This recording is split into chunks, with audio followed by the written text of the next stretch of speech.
Good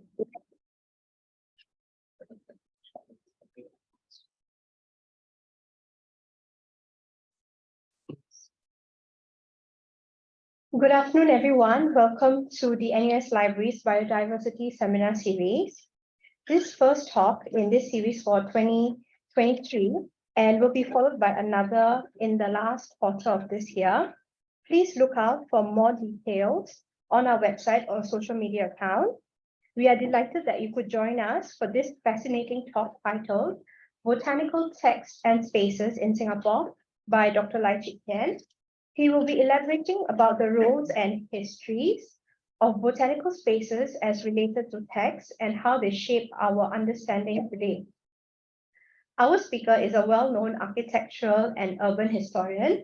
Dr. Lai is a registered architect in Singapore and has graduated with a PhD in History of Architecture and Urban Design from the University of California, Berkeley.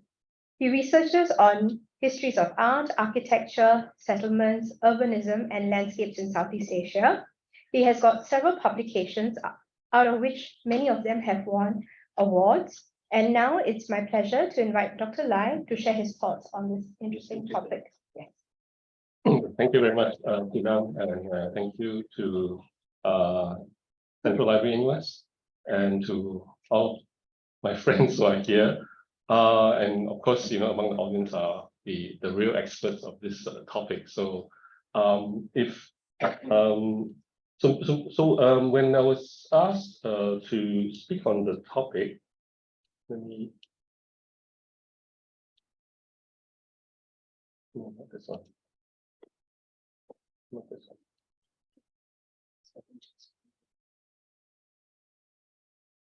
No, not that one.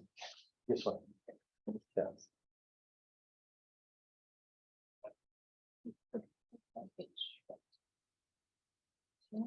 Oh my God. Okay. Hold on, Yeah, let me just look.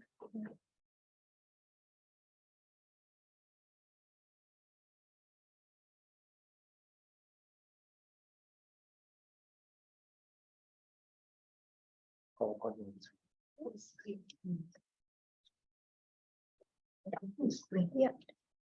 Okay. Okay, sorry about that.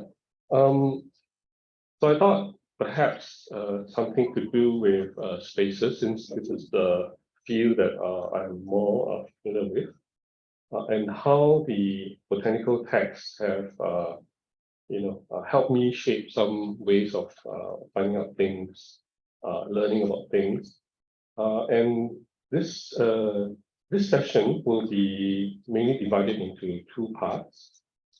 The first part is to do with the term Malaysia, and then the second part talks about rural Singapore, mainly because I normally teach a course on Singapore urban landscapes and architecture, and it seems to me that it's really difficult to explain the kind of changes that have taken place, right, on Singapore Island itself, even though it's really quite a small island. So this talk has been sort of really assembled from the text that I've come across, and not necessarily a very old text. Sometimes it's also not only about botanical, but really to see how I can use text to tell this narrative about development in Singapore, right? Because most of the time, you will say, Singapore is independent in 1965, and then there's a lot of changes in the landscape. But before that, what happened? So the first slide you see on screen is a very famous painting by Percy Carpenter. I think it's been used a lot of times. And shortly after this painting was done, the Mount Woolwich itself had been leveled, right, for land reclamation. And further in the midsection of the painting, you can see on the right-hand side you have the town, right, already quite developed, right, with the urban districts. And on the left, you can see that the land is actually quite bare, right? It's not really what we imagine the interiors of the island could be, right, with all these forests and jungles and things like that. So this is around 30, 40 years after Singapore was founded, right, as eventually as a British colony. So so the question that vexed me in my research, right, my doctoral research was really about Malaysia, and the term itself crops up even as early as the 1930s, 1940s text. But Malaysia, as we know it, was formed 1963, so 60 years this year. And some clues, so there were sort of two main questions that sort of that came up, right? The term came up. Firstly, used by the Filipinos, right? Jose Rizal himself calls himself the unfortunate Malays of the Philippines, right? And then in 1937, there was a Filipino nationalist, Cecil Binzons, dreamt of, and I quote, unified Malaysia extending from the northern extremity of the Malay Peninsula to the shores of the remotest islands of Polynesia, right? So this is supposed to be the original state of Malaysia before the home, right, of our civilized ancestors was swallowed by Malaysia. So there's a lot of nationalist undertones to it, right? But there was that term, right, Malaysia. And then the second instance I encountered it was also quite interesting because it came from a group of Chinese artists and calligraphers who in 1929 set up a literary kind of association called, in Chinese it's called Nanyang Shuhua Se. But when it registered its English name, right, with the registrars in Malaya, it was registered as United Artists of Malaysia. So here are two sort of concepts, right, of Malaysia. One, of course, used for nationalists, for a larger area than what the Philippines or Malaysia was. And then the other one was a kind of, almost, equivalent kind of space with the diasporic, the Chinese diaspora, right, of Nanyang, right? Normally it would be called Nanyang, but in this case, it was called Malaysia. So this was quite curious to me. And a kind of light bulb moment when I was trying to figure out, right, how all this came about. When I came across a journal, kind of what he calls a cyclopedia, right? This botanist by the name of C.G.G.J. Van Steenis, right? And in 1948, right, this what he calls cyclopedia came out, right, called Malaysiana, right? And of course, right, he has a map, right, as you see here, a map showing the sort of different parts of what was called Malaysia, right? Of course, Malaysia in this case is spelled MalesiA, right? For this work, right, he's divided into 5 series. But right from the start, although the cover says Malaysia, right, he says, this is an illustrated systematic account of Malaysian flora, right? So even if you see there, right, it's designed to be, let me see here, represent a concise flora of Malaysia. So here was a clue, right, that you have someone talking about that term.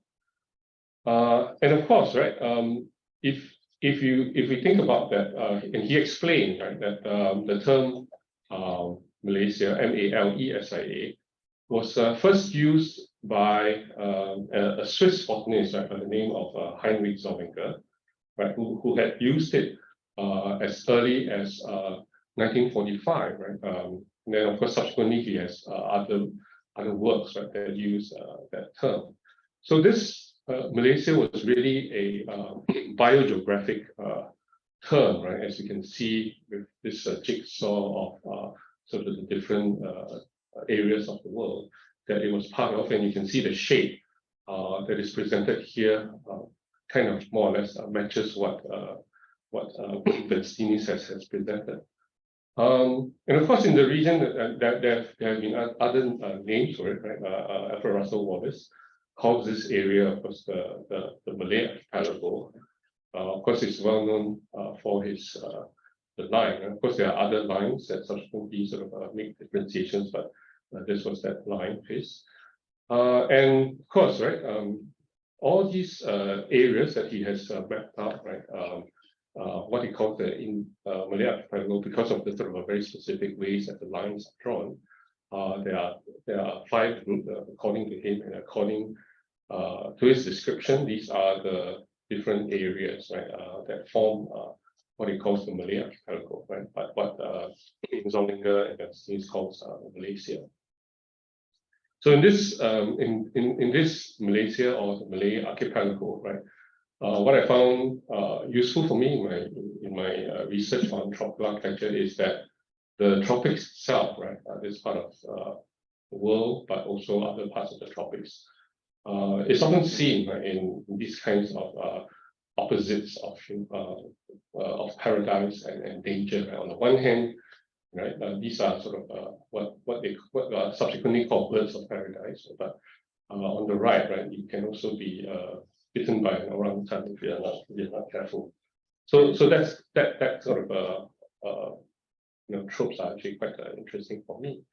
And of course, I was Vestinis was writing this already in the 1948, and earlier, right, there have already been naturalists, right, botanists in this part of the world, especially working out of Singapore or Malaya, calling this region, right, which is spelled MalesiA, Malaysia, and of course the reason is to sort of a tie, right, with the term Malay, right? So it seems that the term Malaysia is just kind of used interchangeably with the biogeographic term Malaysia. Correct me if I'm wrong. This is what I think has happened. So here you can see this book, Handbook of Malaysian Mammals by Frederick Chee, in which I got this map, and you can see, over the island of Java, right, and of course in the sort of inscribed area is called the Malaysian sub-region, right? So of course, subsequently in the year 2000, another publication has come out called Folia Malaysiana. This was started by Datuk Sri Lim Chong Kiat, who have had the pleasure to know, and of course this time, right, it's spelled Malaysiana as a magazine devoted to botanical knowledge inspired by the cultural, environmental, and floristic heritage of Malaysia and this. There are other journals, right, that sort of trying to map out, right, and one of the curious things I found, right, was that there was John Brass, a journal of the Malaysian branch of the Royal Aesthetic Society, who would now and again report, right, or publish treatises on flora and fauna. But there was also a Chinese journal, a journal of the South Sea Society, right? And it's quite curious, right? So if they are both academic journals, right, you would expect, right, that fauna would also feature, right, at the same time as they were presenting the flora, right, of the region. But very curiously, right, the Journal of the South Sea Society, didn't really have fauna, right? But right from volume 1, number 1, it would feature plants, right? It would feature sort of like the first one would have a mango, right? And then subsequently you have jackfruit, mangosteen, papaya, Chinese fig, coconut, pineapple, duku, langsat, breadfruit, soursop, durian, and rambutan. And part of the reason could be because, right, within its association, right, there were quite well-known botanists, local botanists at the time, by the name of Zhang Liqian and Han Wanzheng. So So this was so of course, right, when most of these journals and publications and research was to make sense of life forms in this part of the world, in which taxonomy, right, of creatures and plants were sort of quite important, right, as you see here on the screen.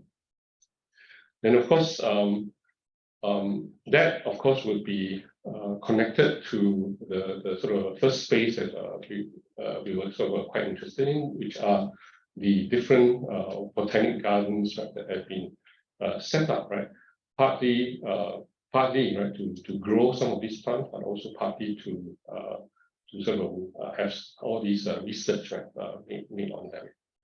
The spaces themselves also became, places of leisure for the local publics, and of course visiting scholars.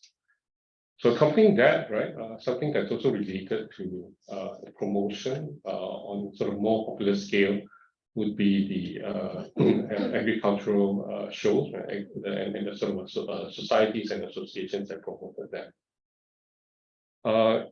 And the botanic gardens, of course, form a kind of a network, right?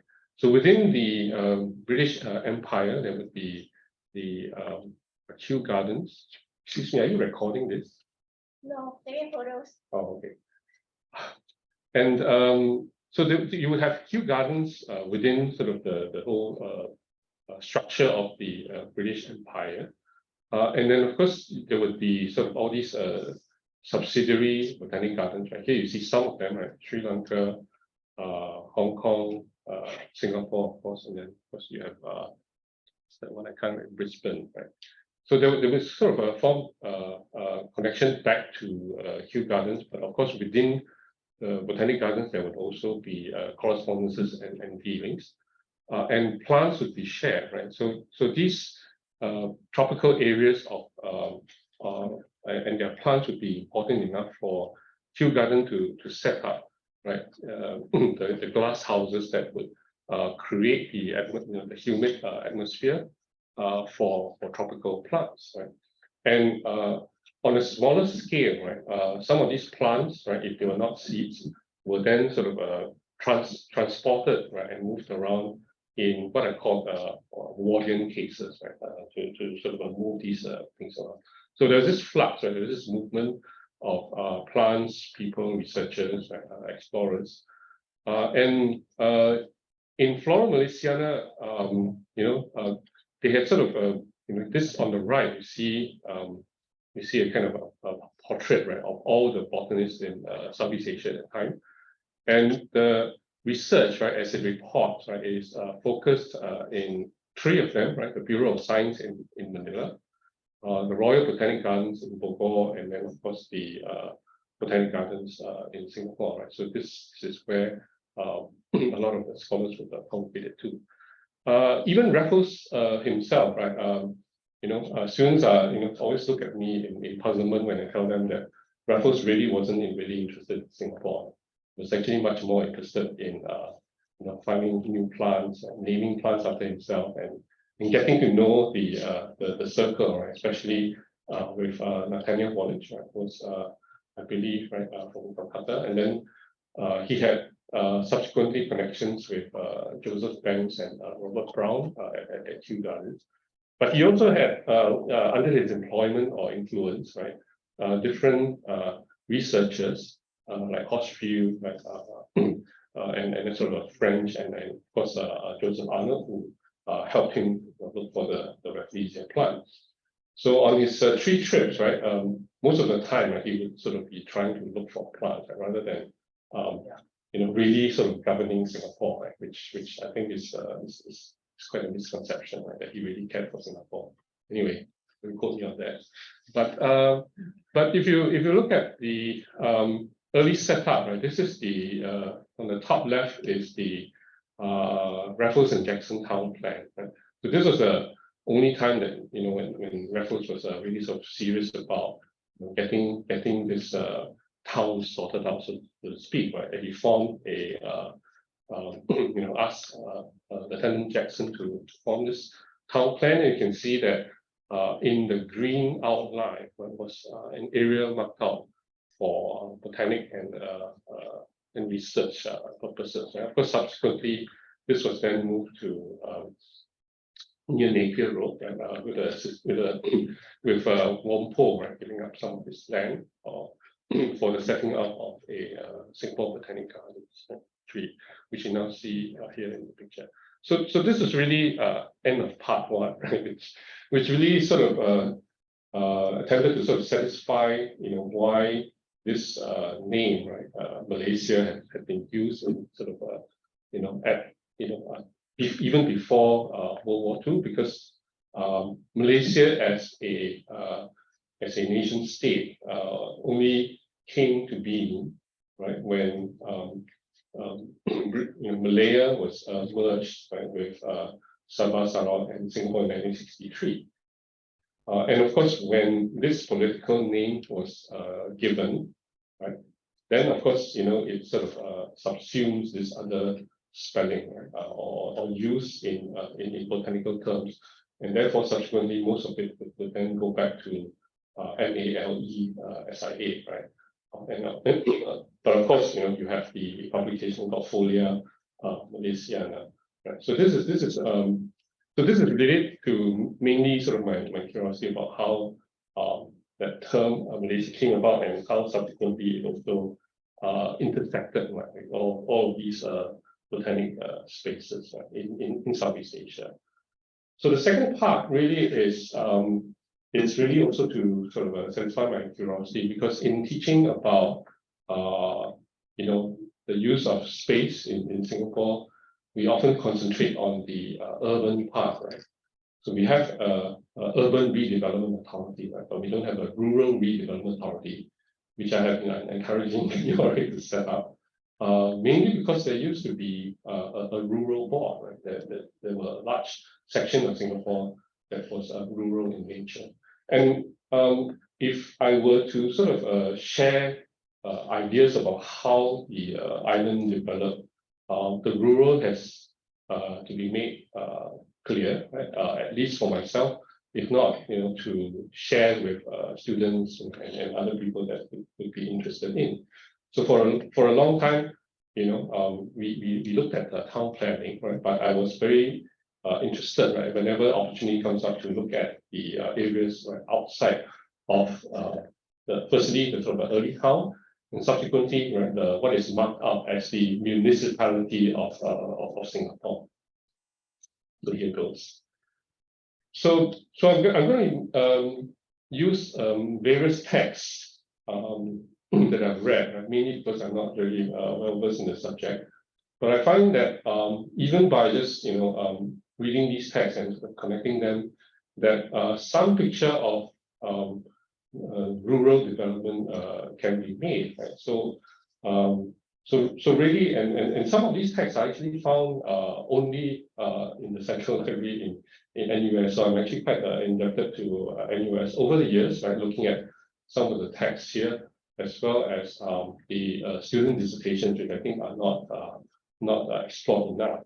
So this first text helps us to try to understand the landscape right from when the British colonials were in town, right, so to speak. And this is a work of Michael Bird and Teck Yong Sia, right, who looked at the coverage of mangroves in Singapore. So here you can see kind of mapping, right? And what they say is that you have 13% of Singapore was sort of covered with mangroves, right? So all around, you can see them sort of trying to kind of map. And then by and this is 1819, so you fast forward one century and a half maybe. In 1966, right, the development and the sort of expansion and urbanization had caused the removal of mangroves along the more or less the entire southern coast, right, from Pasir Panjang near to where we are, all the way to Tanjung Changi. Right? So the first first sort of a change, right, in the landscape, right, was of course the coastal ones, because most of the settlements, right, not just for the port cities, but also for the Malay villages and all that were along the coast, along the sea coast, as well as some of the rivers. So these mangrove ecosystems are actually sort of something that's quite important, I feel, for students of architectural and urban history to sort of understand, right? Because they themselves are a ecosystem in themselves, and some of the sort of settlements that make use of the mangrove forests are the Orang Laut and the Orang Selita, who of course, right, are able to find food, right, and also revolve their sort of daily life around these mangrove systems. But of course, we don't really find Orang Selita in Singapore anymore. And moreover, right, I think increasingly we know that these are a form of sort of defense systems against sudden tidal changes, and also for sea level rise, right? So which is also why they're making a kind of a comeback. So some more images from Bert and Tay, right? So you can see this is what they speculate, right, to be the of course it's superimposed, right, on present day Singapore with Marina Bay, but you can see that most of that would be sort of mangrove, and then subsequently, right, when after 1822 town plan, you can see that there was sort of plantation systems further north, right, of the entire system. Okay. Then of course there is another map, right, of the Jurong area, some similar kinds of mangrove systems, right. And of course, when there was a settlement, right, even earlier than Raffles, there had been, Temenggong Abdul Rahman, around 1811, had brought some, believed to be about 20 to 30 Gambia planters, right, who had sort of moved to Singapore.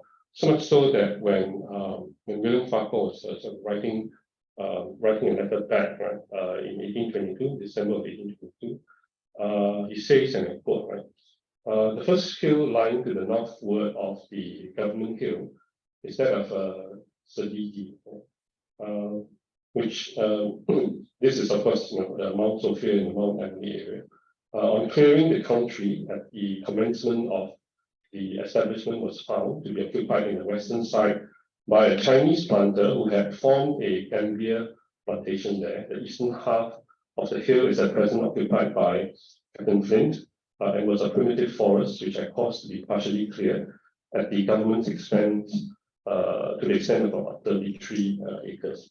So this is, this is a kind of a record of, the first sort of acts, right, to change the landscape, right, quite with plantations, right, and sort of cutting the forest and things like that. And then, of course, the next text that I found sort of very, very useful was James Jackson, writing in 1968, in a book called Planters and Speculators, Chinese and European Agricultural Enterprise in Malaya. So this gives us an idea, that, especially of how the Chinese were sort of planting in the area, Singapore and Malaya. And they were sort of led mainly by a Captain Gina, who operated through a Kongsi system. But the sort of plants, right, the chosen, of course, were sort of very different from what they have, right, in China. These Kongsis themselves were also tied to secret society history, right? So you can see all these sort of different Kongsis, even the Neon Kongsi that we're quite familiar with, right? So they had all these secret society connections. But of course, right, such secret societies were declared illegal, right, in 1889, right? And of course, this also had some connection to subsequent histories of Johor, right, where the Kien Kongsi had sort of moved to Johor and sort of set up other plantation with the Johor Sultan. And then the kind of planting system that the sort of Kongsi employed subsequently changed, right, to sort of slightly more large scale monocrop kinds of cultivation, right, on Singapore Island itself. And especially, right, they were sort of growing, according to Jackson, 3 main plants: tapioca, gambia, and pepper. So here you can see gambia was important enough, right, for many places around the region to set up specific pasars, markets for the crop itself, right? Oh, actually, I've actually gotten some samples of gambia here, so kind courtesy of the Johor Chinese Association, so I'll pass this around. Sorry, online folks, you can only look at the pictures. So there's if you also look, right, there's sometimes multi-cropping, which then subsequently changed to a sort of monocropping system. Okay.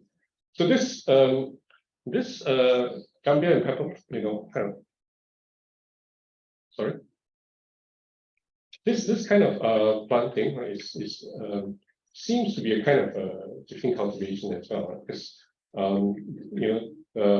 apart from the plants themselves, right, they would cut down a lot of virgin jungle and, as Jackson described it, replace them with useless lalang and beluga. And this is because a lot of it, a lot of the timber and leaves were sort of used for the for boiling, right? The gambia leaves, right? So you can see that within 15 years, right, the plots of lands are sort of exhausted, right? You would also plant pepper, right, so that they could rotate the sort of crops. Right? But you can see in the picture, right, a lot of land areas are sort of cleared up very quickly. So it sort of cause all these sort of exhaustion, right, of these different lands as they move on to other areas for cultivation. And of course, this has something to do with the place histories, both in Johor, right, as well as Singapore, because of the northern part of Singapore. This is also something that sort of caught sort of my interest, right, which is that why are so many places in the northern part of Singapore called Chukang. So this is a system which of course the Menggong has set up, and subsequently with his son Ibrahim, right, where you have a person, right. So instead of the sort of Chinese leader, you have the Kangchu, right, who sort of were given both flanks of the river to plant gambia, and then there would be sort of taxes and mortgages and things like that. But the Johor Sultan would also send a Malay person to act as some sort of jaga, right, for the sort of operations and that so that they won't cheat and things like that. So you can see, so even today, right, you can see some of the names remaining, right, the Chukangs. In Johor, right, they would be sort of called Kangka. Some of them, of course, would still be Chukangs. And of course, here is just trying to sort of map out some of these, right? So you have Chua Chukang, Chukang, but there are some names that have gone, right? Long Chukang, right? Chan Chukang, right? And apparently there was also a Phua Chukang, right? So that's the myth southern Singapore, right? The best in Singapore and KB. So 90% of these planters were sort of mini Teochew. So you also get these formations of Teochew settlements, right, both in the northern areas of Singapore as well as in Johor.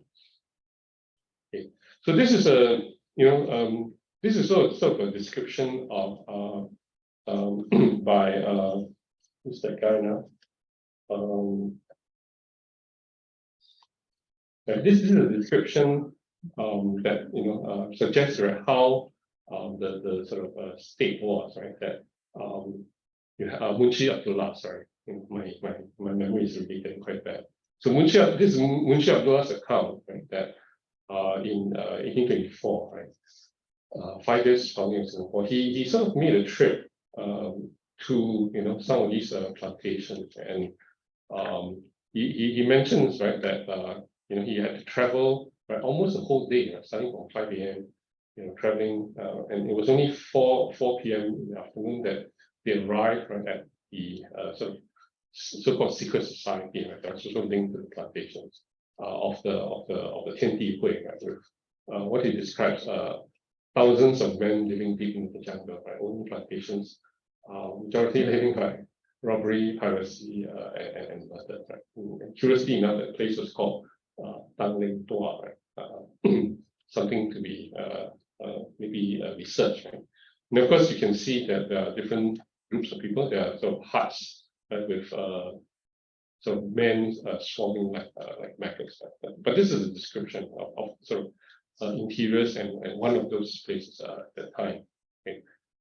So plantation had quite a big impact, right, on Singapore, and we get closer to my discipline. We have Professor Lee Kip Lin marking out, right, the kind of change, right, from plantations to developments to housing estates, right.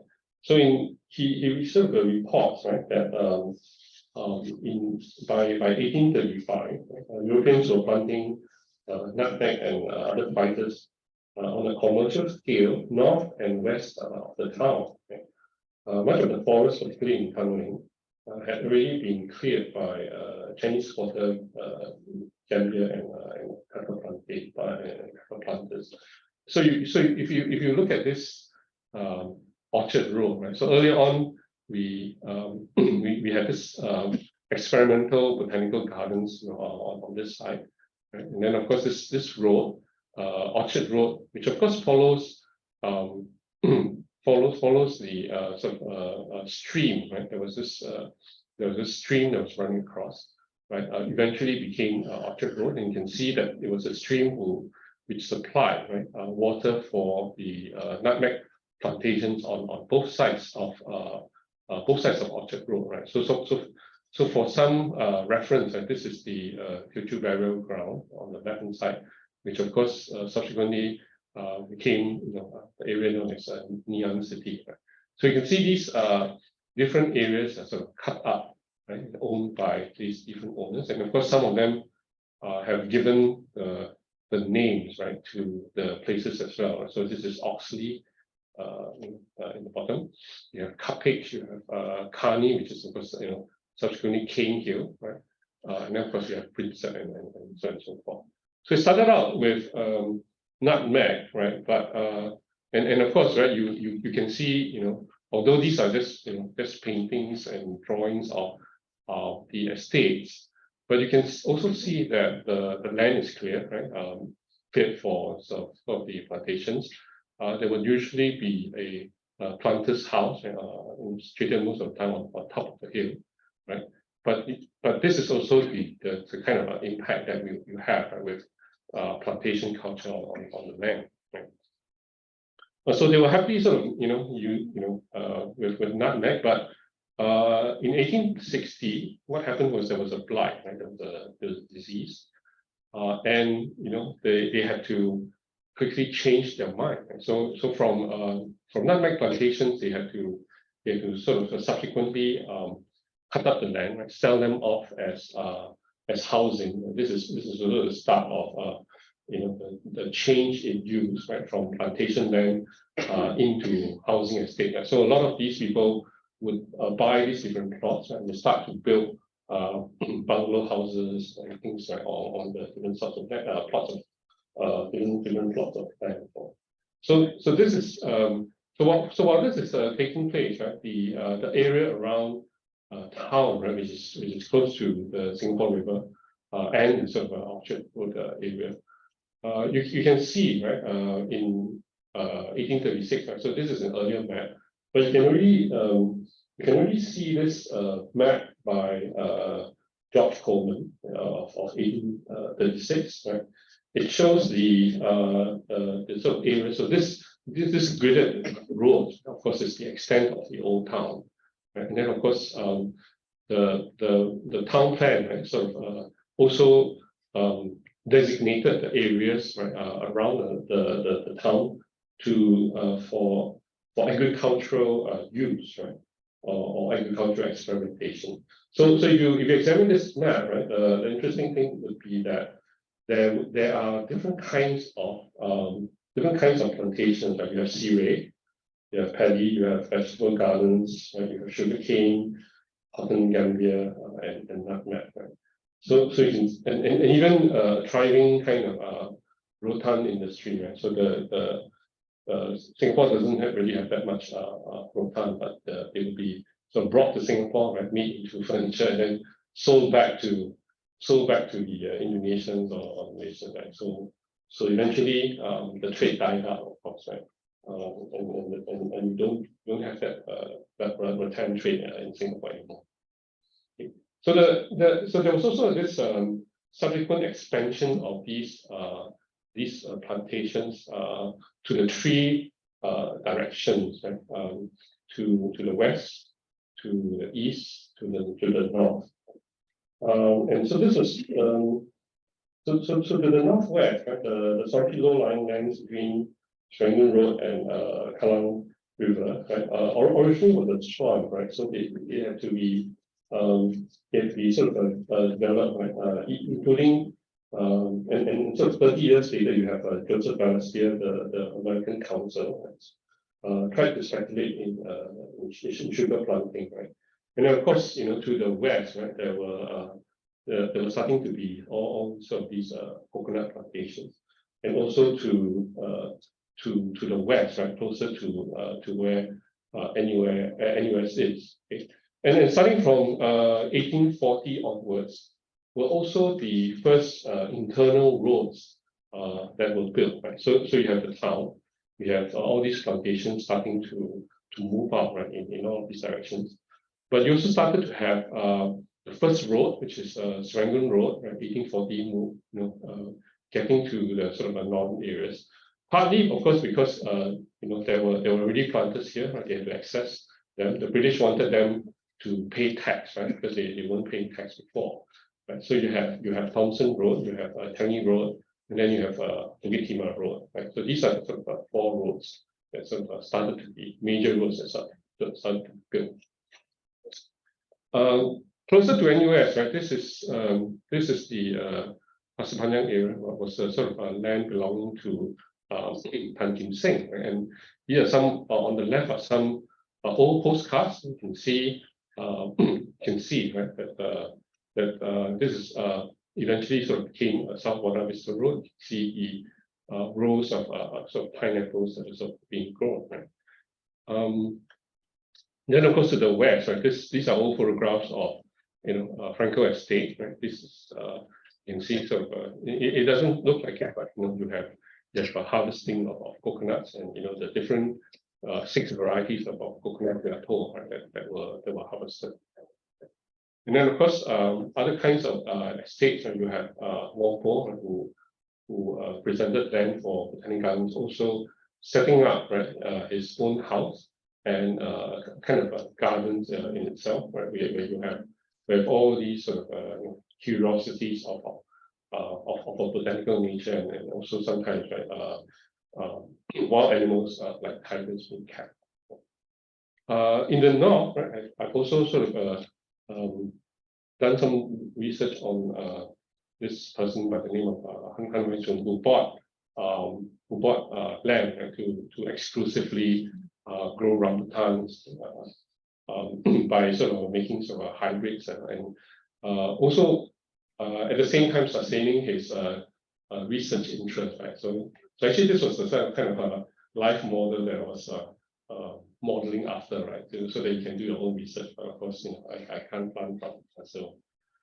But the research was kind of interesting because subsequently, when NParks was developing that area, we assisted NParks to locate, right, where the old house was, right, and also sort of at least to keep it in some sort of a memory. So this was in 2017. Right? So if you go to Thomson Nature Park today, you will see some signs that can tell you, right, where all of these where the house was and where the plantation used to be. Okay, now I can operate.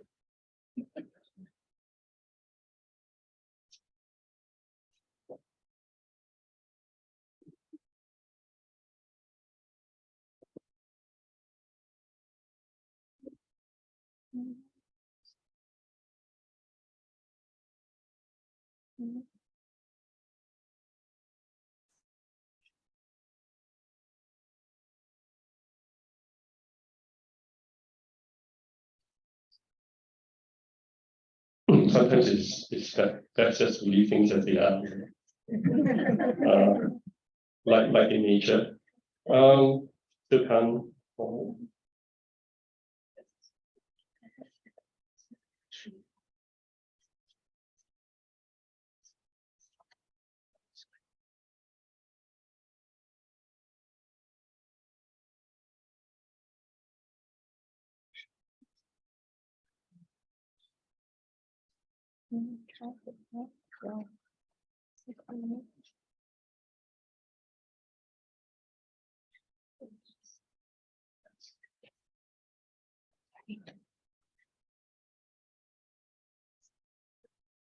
So in the meantime, the Gambia, right? In Japan, right? They sort of use Gambia and they, Jintan pills. Has anyone heard of Jintan pills? You have minor air wounds and all that. You can take Jintan pills, right, for sort of Gambia. So okay. So because we were talking about the sort of rattan drying, right? The sort of all factories and that. And specifically, one of the interesting publications that was quite useful was a publication called Bukit Sembawang, which gave me at least some idea of how the Bukit Sembawang rubber estate operated. Right? So first it starts with telling the story of how 22 seeds, right, of rubber were brought into Singapore, right? And then also through the efforts of Henry Ridley, Ahmad bin Hassan, and the Botanic Gardens, they started to try to tap rubber. Right? Originally, they tried this herringbone method, right, which you see in the middle. And then subsequently, they felt that just needed to have sort of one cut, right, to get quite a lot of latex. Right? So this was the account, right? So and it came with a very useful map of showing where, of course, they're concerned about their own Bukit Sembawang estate, right? But of course, that's also partly the reason why Bukit Sembawang owns quite a lot of land, right? So plantation land then converted into for their own use, or mainly for private housing estates and things like that. And you can see that apart from these sort of brown areas that Bukit Sembawang had holdings, it also sort of map out the other sort of rubber plantation areas. Right? So it was a useful map to show the extent, right? At least they marked out the extent of rubber planting in Singapore. So here you can see by this very first map, you can see the contrast of the town area, municipality, which is the extent of the brown areas to the south, and some areas, like patchy areas across the island. And then, of course, the extent of plantation across the island. Just a view of rubber plantation estate. In case of young friends, I'm not seeing much. And then, of course, more definitions, right, of how sort of the operations, right, how they sort of operated, how many trees there are, and what kind of welfare is given to the tappers, right? And of course, there are some very interesting things discussed here, which is that because again, right, like most plants, the land is exhausted. Right? So you can't keep planting rubber forever. So some of the land is also rented out or sort of let out to rented out to squatters. Right? So if you are a rubber tapper, right, or person working on the estate, you don't have to pay rent, right? But you would also have squatters, right? And these squatters would come in, right? They would do some farming, right? They would grow some livestock and all that, but they would be charged. Right? So interestingly, there would be squatters living within the rubber estate. So it's a kind of interesting, I suppose, symbolic kind of system. Right? Then of course you have the sort of machines and all that, right? In its own estate, show us roughly how the factory functions, right? And of course there were other factories in Singapore. This is one that's actually quite close to where we are, Singapore Rubber Works, some in Thompson and all that. So this was a landscape once upon a time in Singapore.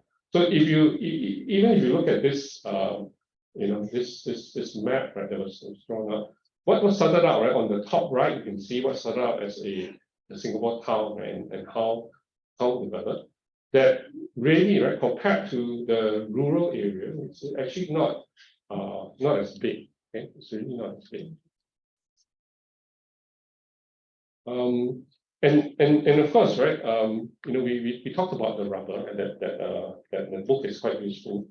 The other work that's actually quite important, I feel, right, is Professor Rudolph de Koning's 1975 dissertation, which he did at the University of Singapore and subsequently in the US, titled "Farmers of a City-State: Chinese Smallholders of Singapore." Right? And here it's sort of, if you remember that map of Bukit Sembawang Estate, right? It kind of corroborates, right, with this. So if you map the two, you have some way of seeing how the different sort of rubber plantations, but also farmland. Right? So what he was interested to know, right, was to figure out, right, what was what was farming in Singapore, at the time, right, in 1975, where urbanization was already starting. So his dissertation really was a really valuable snapshot of the state of land use, right, in the rural areas of that time. Right? So what he's saying, right, is that there is no continuous farm belt, so you don't get this big farm belt. And most of the agricultural regions are represented by pockets. The dominant use is agricultural, about 45 square miles, and it kind of surrounds the urban area on the three sides. Okay? And what is found, right, is that there are sorry, so it's about at that point in time, right, 1973, about 80% of the land. Right? But of course, right, in the period that he was researching, post-war, 1950s to 1970s, the agricultural acreage had decreased very rapidly. So in 1939, there were about 55,000 acres, and when he was researching it, it was already down to 10,000 acres. Pineapple, which used to cover 10,000 acres, has long since disappeared. So all these kinds of plantations have gone. And he mentions that these farms, right, even in those days, right, you don't really get noticeable, right, because the roads really don't get in there. farms are small, about 5 acres. And then also there are quite a number of farmers who are squatters, right, on the rubber or coconut estates, right, what he calls farming in the shade. Okay? And although there will be some small roads going in, but this fact I felt was quite important, right? Because this is about this answers the question: how sustainable was Singapore in terms of food in the past, right? If there's some kind of a measure that we now have, right? I think the catchphrase now is 30% sufficiency in 30 years or something like that. But it may surprise you, right, that from the 1960s onwards, the island was self-sufficient in 50% of locally produced vegetables. And overall, Singapore farmers supplied 1/3 of the food requirements of a nation of about 2.2 million inhabitants. Right? So there was quite a high level of persistence, right? Something.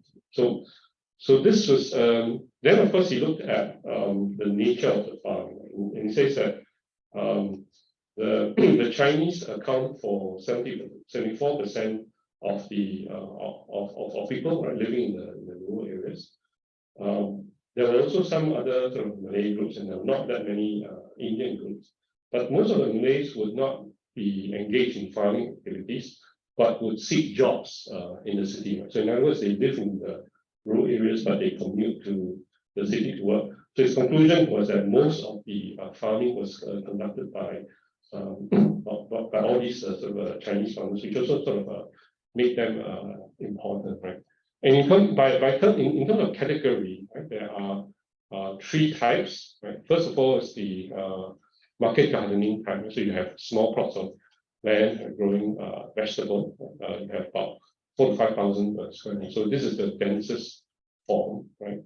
Then you have the second type, which we already discussed before, the plantation squatters, who have about 2,000 persons per square mile, right? And most of these people would be engaged in livestock rearing, and of course, right, they would perhaps help out in the coconut, right, or rubber estates. Then this third category what he has already started to observe, which are resettlement, right? So if you can see on the top right, right, this is not by President Kien, but you can see this. I'll come to this research subsequently.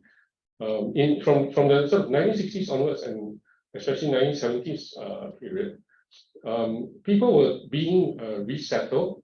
All these farmers were being resettled because new towns were coming up, right? So this is where the research intersected our interest in sort of development, creation of housing estates and all that. And these people also, this other research which I'll come to, maps out, right, how people were being resettled into other areas. In this case, right, into the sort of western areas, right. So there will be these new resettlement areas, which forms the third type, right, where you have 3,000 to 4,000 persons per square mile, right. But of course, the formation is slightly different, as we'll see. There's a fourth special type, which are linked to the various military villages, right. They again, right, this he suggests that these also form a kind of a symbiotic relationship, right, in offering some kinds of services to the military camps, but also the farmers, right, in that area benefit as well, right.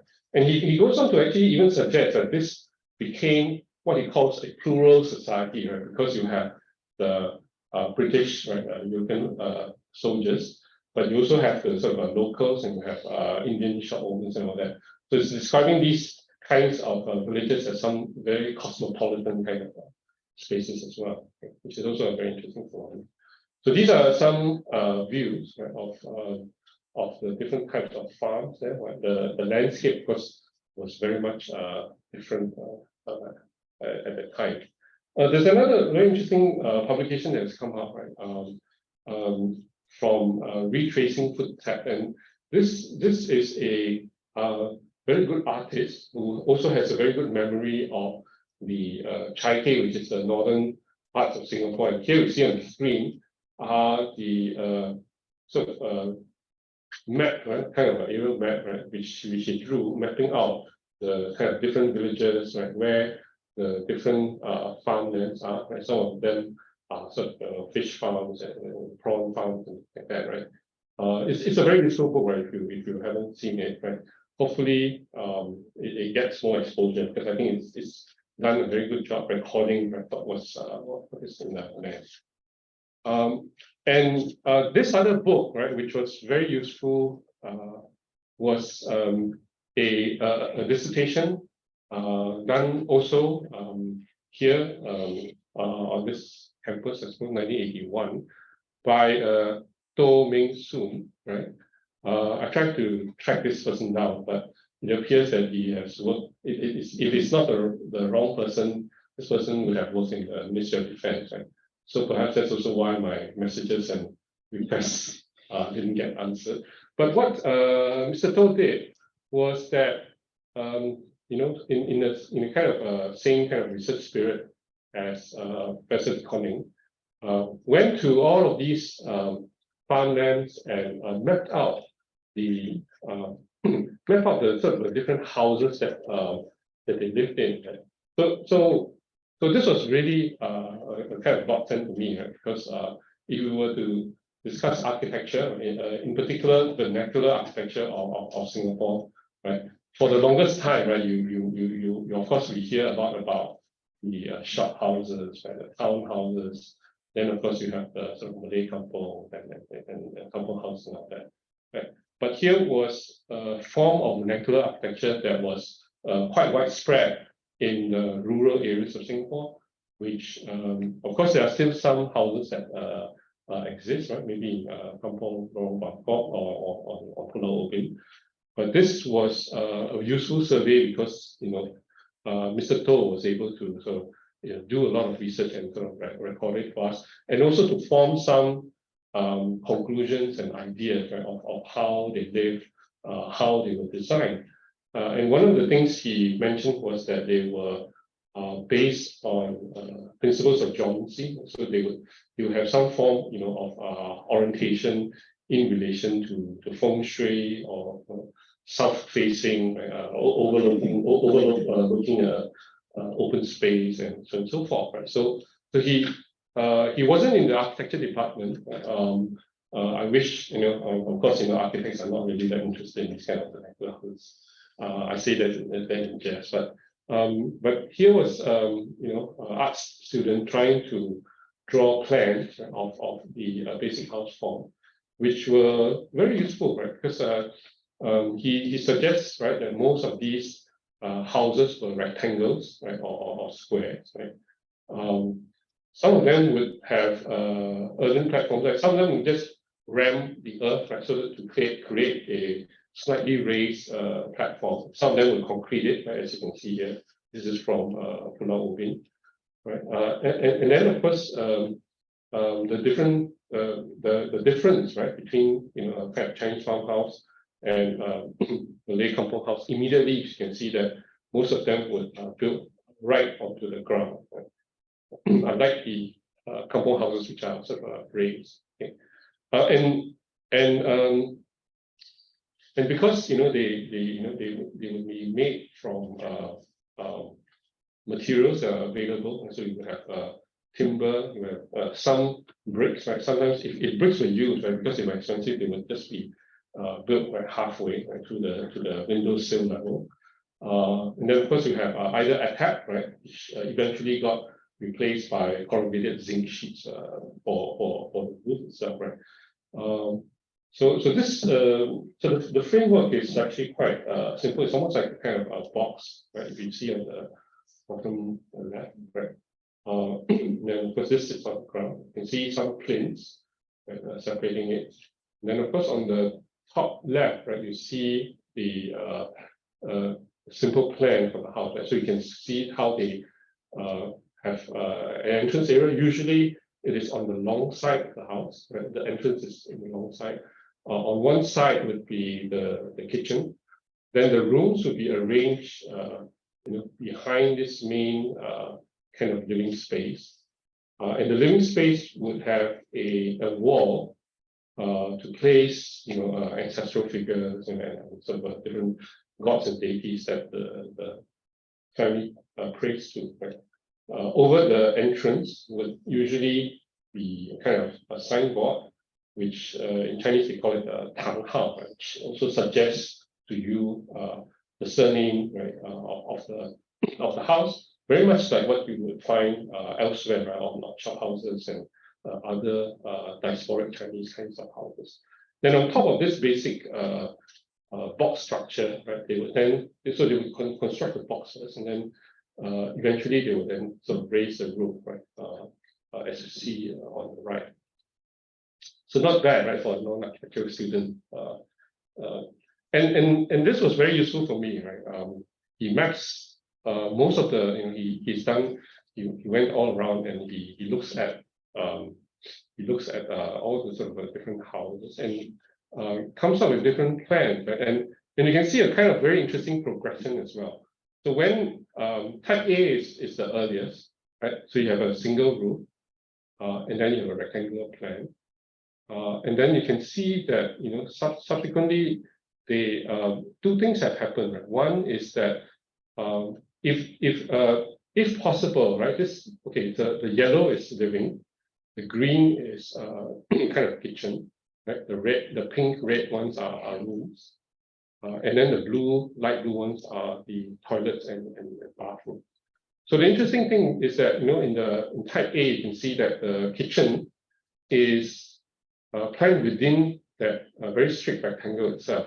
But subsequently, you can see that the kitchen unit is taken away from the house. Right? So these black lines form a roof. Right? So this is one big roof. But you can see even in type B onwards, right? You can see type B, type C, where the green areas are. The kitchen eventually is detached, right, from the main assemblage of the sort of living and bedrooms. And the other thing that was very interesting to me was that, beginning with the strict rectangle again, once again, the builders started to have, corridors, right? And of course, this was to try to be a lot more comfortable in the tropics, right? So you can have all these feng shui ideas when you come to the tropics. You then start to have ideas of the so-called climatizing the form, right, to fit with the way of living in this part of the world. So this 6 plans themselves, if we sort of look at them closely, actually it gives us some idea of what they were trying to do. Okay. So here on the left, right, so if you are the sort of houses that he studied. On the right are the resettlement houses. Right? So if they were sort of moved, right, they would be built, right, much more closer together. They would not, right, have the main house and then a separate kitchen, right? And another interesting set of plans that Mr. To provides is two periods of resettlement. So this is the 60s, right? We are very unfortunate. This is what happens when you have an online event and the audience in the main room can't see what's below. And then on the right is the 1970s, right? So you can see all these resettlement. So some idea of resettlement patterns in Singapore, right, that had happened. But I didn't realize there were images on the right. Okay, so this is my last part. Okay. Have I gone over time? Okay, have gone over time. This is the last part. It's really not about botanics, but now it's really about the kind of a fauna, right? So we switch from flora to fauna. So this last text that I found very useful to engage with is a good friend of mine, Kevin Chua, who wrote about the tiger and the tree of life. And of course, what he uses is this lithograph, right? by Heinrich Dickman, and it shows it supposedly shows George Coleman, right? This gentleman in white, right, shielded by a umbrella parasol, right? And this was a cause of surveying the land, right? And suddenly a tiger leaps from the jungle, right? And in the depiction, right, it upsets the theodolite, the instrument, and some kind of, I suppose, where you can read into it the Western rationality and development and all that. And of course, right, his group of workers, right, and it's not really the white man doing the job, but also the workers, right, assisting Coleman in the task, right. So this tiger appears, right, out of nowhere, upsets the entire operations, and of course it's captured.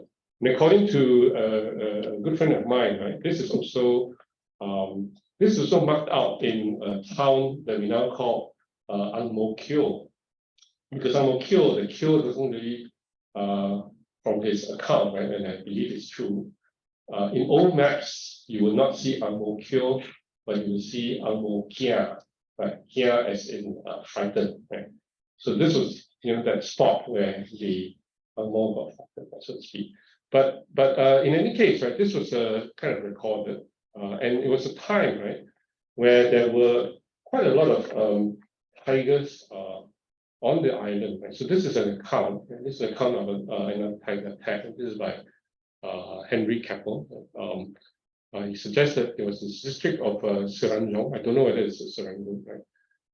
And of course, right, you have these accounts of this tiger. Right? He says it's large white spots. Right? Maybe he was writing this when he was drunk or something. But he was, there was sort of how his victims were chosen, and then of course, this Chinaman, two Chinamen was carried off.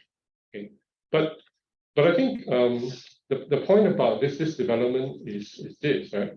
The interesting thing about the form of development and when the tigers appear is interesting because remember we started talking about the roads being built into the center part of the land at around 1840, right?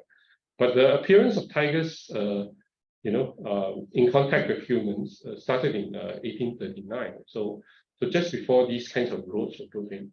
But even before that, right, with the plantations that had been developed, first around the southern areas. Remember the mangrove around it, right? So there was development in the town, and then of course these chukans, right? So the northern coast was sort of occupied and planted, right, along the river systems.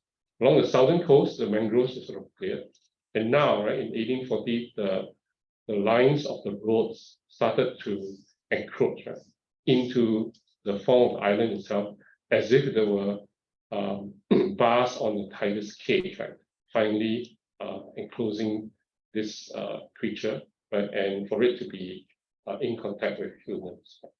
So really, in the top, it's about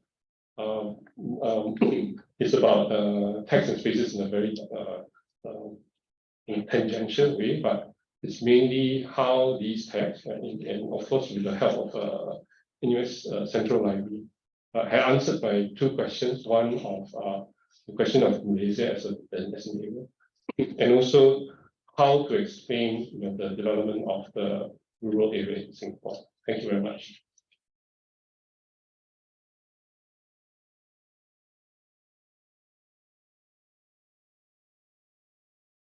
Thank you for that enlightening talk, Dr. Lai. We will open up the Q&A, if any, in the next few minutes.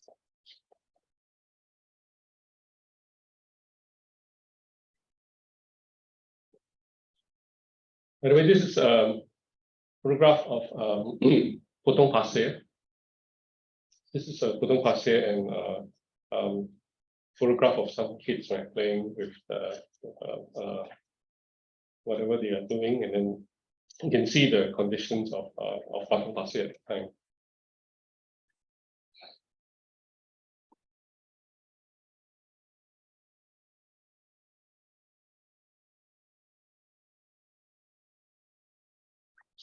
One moment.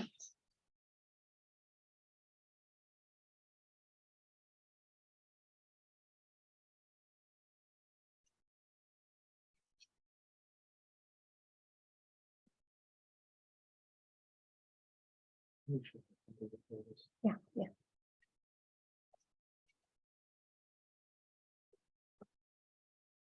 My voice can probably carry. Yeah, okay. Yeah, thank you very much. It's a fascinating talk. You mentioned the report of these sort of isolated groups of sort of pirates and other groups of men living in the northern part of Singapore. Not pirates, secret society The members. secret society, but you implied that there's not much known about that it's never really been documented. No, no, that it's been documented. It's just that I didn't really talk about it. I think if you look at the various reports, that there are accounts of and even Jackson, that they have written about those. And so just one second question. So the picture you paint at the end of the frequency of tiger attacks as a consequence of an encroachment of human ecosystems into natural ecosystems, is there any contemporary accounts of other microbial pathogens that emerged during that period, or I mean, any kind of zoonotic diseases that perhaps came out of the jungle but were not? Well, we're thinking of COVID, right? Well, yeah, I mean, COVID and many other things. Yeah, I think I can't really answer that, but I think maybe there might have been. It's probably the job of epidemiologists and other sort of researchers. I think what I was trying to suggest is, from the perspective of trying as a person of rural and urban development, trying to understand the shape of development on Singapore. How do we, right? The real purpose is how do we approach this, right? And what I have found are that these are the texts that could at least help me stretch out a story right from the time of these Gambia plantations right up to the most recent time, right? When the Urban Redevelopment Authority is set up, right? Land acquisition has started right, in the 1960s, and then from that point onwards, we can tell a kind of a quite so-called comprehensive history of the urban development of Singapore, right? Leaving the central catchment area more or less untouched, although it's mainly secondary forest. But in terms of someone wanting to tell a story, right? And I'm not just a sort of pure urban planning history, or pure architectural history, right? How can that then be sort of retrospectively reconnected back, right? Even to the time of so-called Raffles, and of course there are these writings that enable, at least for me, to try and stretch that story across to at least understand how, first of all, the clearing of mangroves, the impact of the plantations, the social life on all these areas, right? Also apart from the colonial plantations and local plantations, there were also sort of farmland. And interestingly enough, there were people who recorded that, right? Professor de Koning and then Toh Ming Soon, even to the extent of letting us know this typology, right? This typology of the farmhouse, which has been at least quite elusive for me, right? We know they exist. We can photograph the existing ones, right?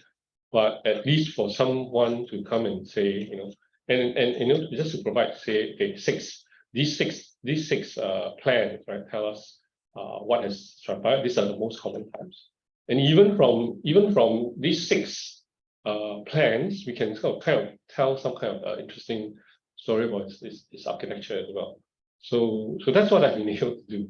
A lot of these other things, right, as I mentioned, I'm really not that qualified to really talk about the botany and all that, but these are the texts, right, somehow related to botany that helped me to, first of all, understand certain concepts like Malaysia, which I thought was quite interesting because it, sort of moved back and forth between spellings, right, and kind of tussle between the kind of political Malaysia and the kind of more generally understood Malaysia by natural scientists and all that.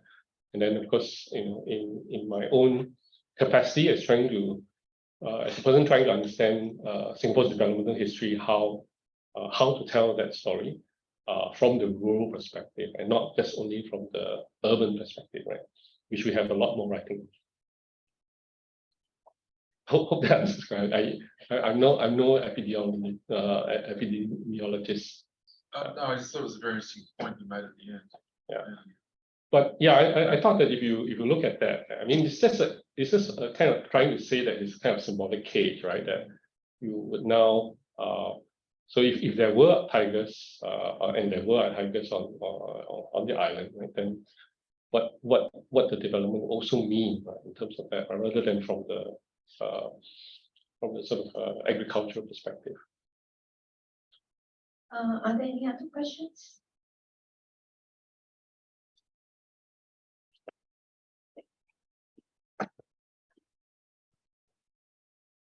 Hi, I was wondering if you could tell us a bit more about the Chinese botanists who wrote for the South Seas Society. Were they mostly amateur botanists, or were they like systematic botanists? Were they involved with the botanic gardens, or who were they and what was their practice like? Yeah, the two. I mean, there must have been more. I haven't really looked into this that much, but these two persons, Tang Lixian and Han Huaizhun, they kind of, they're not trained botanists as such, right? They were sort of people who were sort of very interested, and I think they were mixing a lot more with the Chinese society, like the South Sea Society. I think there was another researcher who was done, can't remember his name, I'm really getting very careful, was looked at the South Sea Society. So maybe I can try and look for it later if you want. But they're sort of more or less amateur researchers. But eventually, I think they also kind of learn from reading other kind of accounts and kind of formulating the way of describing plants, right? So they themselves will get somebody to draw, right, botanical drawings, right? They'll find out the scientific name. But I think they, if you read the accounts, they actually offered some other sort of social cultural aspects as well, right? So because then you will see it from, of course, they will give you the name in Chinese, and the name in Chinese may have some other kind of cultural connotations, right? And how perhaps the community would use a certain plant or plant product either for medicinal purposes or or the prospect of making money from growing them. So I think they would be mainly accounts for that.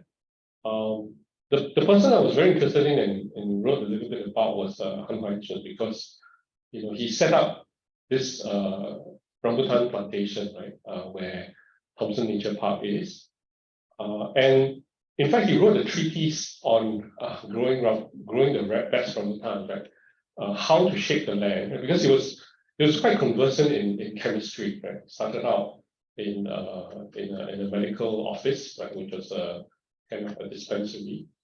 And then he learned photography, how to develop his own photographs. Right? He would mess around with chemistry.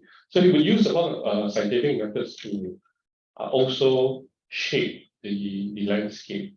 Of course, he became really famous because he was able to authenticate Chinese antiques with organic chemistry. So he was the first person to use organic chemistry to authenticate Chinese antiques, right? So that's actually what got him famous. So he was a kind of an amateur scientist, so to speak. But he left a lot of very useful material in relation to botany, right? And I actually once suggested to NParks that they should really republish the treatise on growing rambutan, right? And at least just have another treatise to tell us, right, how to grow rambutans, right? Yeah. But it's now buried in a journal somewhere, right? All this information. Thank you. Thank you for your question. Any more questions? If there are no further questions, I invite Gandhi, Head of Collections, to present a token to Dr. Lai for his time and his knowledge. Thank you for the presentation. Thank you. All the books you mentioned is available in NUS libraries. If you want to borrow, you can borrow. And that was Gandhi. Thank you for noting the collection. Thank you so much, Dr. Lai, once again for your. Thank you. Thank you. Thank you, Kunal. Thank you, everyone. Thank you.